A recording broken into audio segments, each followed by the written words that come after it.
Hello everyone, let's explore on how to make a wraparound effect in Scratch.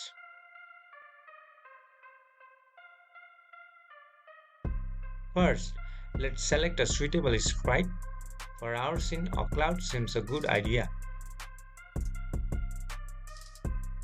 Let's place the sprite near the top corner of the stage.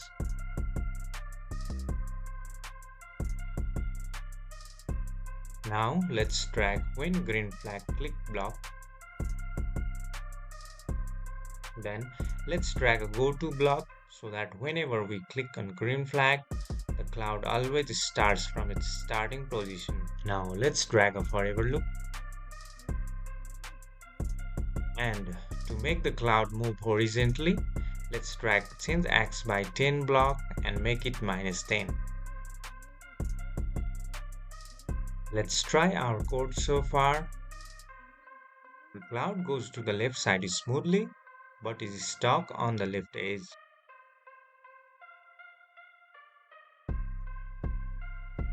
Now, at this moment, we look at the x position of the cloud and note it down.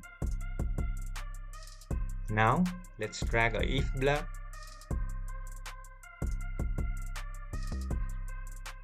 Now, let's drag a less than operator and write the number minus 300, which is the position of the cloud near the left edge of the stage.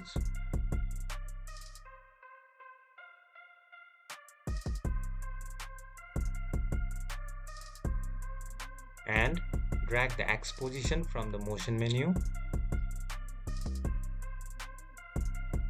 Now, if the X position of the cloud is less than minus 300, the cloud goes back to its starting position. Now, let's try our code again. The wraparound code seems to be working perfectly. Great!